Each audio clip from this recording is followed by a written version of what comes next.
Hizbul Fata, Masya Allah, komunitas anak muda, komunitas yang sangat dibanggakan oleh Allah dan Rasulullah SAW. Mengapa? Usia muda adalah usia puncak tenaga, puncak kekuatan. Ketika masa muda ini kita manfaatkan dengan sebaik mungkin, Masya Allah. Karena itu kita melihat Rasulullah SAW dalam awal pergerakan Islam, beliau sangat peduli dengan anak muda. Ingatlah, ketika Rasulullah SAW menyebarkan Islam, siapa yang ada di sekitar beliau? Semuanya anak muda.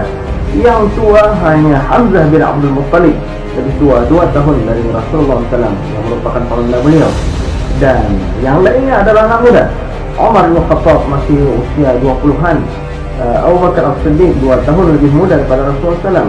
Ali bin Abi Thalib masih berusia 8 tahun. Masya Allah, mereka adalah para pemuda. Innahum fitnatun amanu birabbihim wa zidnahum huda. Demikian Allah gambarkan dalam surat Al-Kahfi. Tidak pernah Allah Subhanahu wa taala menyebutkan tentang orang tua, tapi innahum fitnatun amanu birabbihim wa zidnahum huda. Begitu pula Rasulullah SAW menceritakan tentang sala'atun yuzilluhumullah fi dhillihi, yang di antara Rasulullah SAW sebutkan adalah wasyabun nasya'a fi ibadatillah, seorang anak muda yang tumbuhnya itu dalam taat kepada Allah Subhanahu wa taala. Allah kagum dengan orang muda, dengan anak muda. Laisa fi nafsihi qawwa, tidak ada kecenderungan kepada hawa nafsu. Dia ada memiliki hawa nafsu, tapi bisa dia kawal dengan akalnya. Akalnya dia kawal dengan Al-Quran dan As-Sunnah.